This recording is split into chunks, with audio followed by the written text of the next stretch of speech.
Welcome to our channel, One Learns Skills.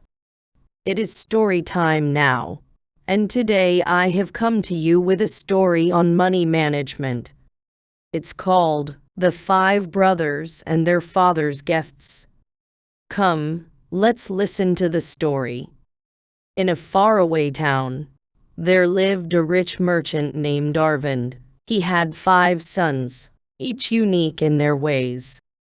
As Arvind grew old and his health declined, he knew his time was short. He called his sons to his bedside, wanting to leave them each a part of his wealth. "My sons," Arvind began in a weak voice, "I have lived a life of fortune and hard work. Now, I divide my wealth among you. Each of you will receive 1 lakh rupees. Use it wisely, for money is a tricky friend," he said. And as he promised, he gave each of his sons their share, and with a contented thought, he passed away. The 5 brothers went back to their families, all with their share of the money, and began to plan for their future. The eldest son, Rowan, was known for his lavish lifestyle. He loved parties, fancy clothes, and expensive hobbies. When he got the money, he thought, "Why keep this money idle? I can double it." He took a big loan using the money as leverage, but luck wasn't on his side. His few investments failed. His expenses went up. More loans appeared, and he found himself drowning in debt. He worked day and night, but the loans were huge. Rowan's life became a cycle of working and working, all day and all night, on time, off time, and overtime. All that work to pay off endless debts that never appeared to go away. The second son, Ajay, was always distrustful and cautious. He didn't believe in banks or businesses. "I will keep this money safe," he thought. He placed all his share, a bundle of 500 rupee notes, in a leather bag, well covered in plastic paper, and buried the bundle in a deep hole behind his house, thinking it the safest place. Years passed. Ajay lived a frugal life, continuing to make both ends meet with hard work and cautious spending. But one day, Ajay fell ill and began to have medical bills. Unable to pay all the bills with his earnings, Ajay dug up his treasure, his share of his father's money, with the plan to pay for his medical bills, only to find that the bundle of money all damaged by termites. The entire 1 lakh rupees, a bundle of 200 of that 500 rupee notes wrapped in a damaged plastic cover, and a rotten leather bag with wristed sips, all eaten by termites, useless even to kindle a fire.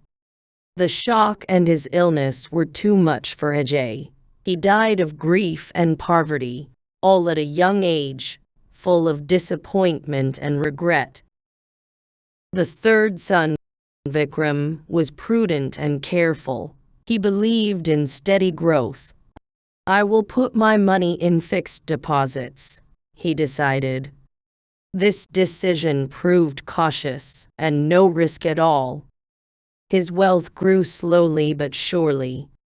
Vikram lived a somewhat comfortable life, always plagued by financial worries, always thinking of how to meet the next expense, and always making compromises, but at the same time, enjoying the meager fruits of his no-risk planning in life.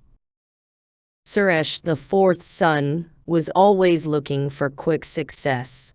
He invested all his money in stocks and shares, but the market was like a roller coaster, and Suresh's patience was thin. He panicked during the lows and sold his shares, only to buy them back at higher prices.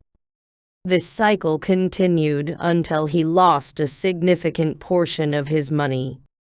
In the end, he put the remaining money in a bank, ending up with less than he started with. The youngest, Ramesh, was the wisest of them all. He divided his 1 lakh into 4 equal parts. He put 25,000 rupees in fixed deposits, bought a small property with another 25,000 rupees, invested 25,000 rupees in stocks, and lent the remaining 25,000 rupees to trustworthy friends and family at a reasonable interest rate. Ramesh watched the market's ups and downs with patience. He didn't panic when things looked bad, nor did he get overly excited when they were good. He reinvested the profits from his shares and the interest from his loans, diversifying his investments into gold and more land. Years passed, and Ramesh's wealth grew. He escaped the trap of living paycheck to paycheck, which many in the middle class fall into. He achieved financial freedom in his 50s. Ramesh lived his later years in comfort and peace, often reminiscing about his father's wise words. The story of the 5 brothers became a lesson in the town.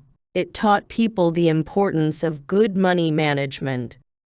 Each brother's path showed a different aspect of financial decisions, the dangers of too many loans and uncalculated spending, the risks of hoarding money by burying it underground, the steady but slow growth of safe investments, the dangers of impatience in unpredictable markets, and the wisdom of branching out investments and patience with long-term planning.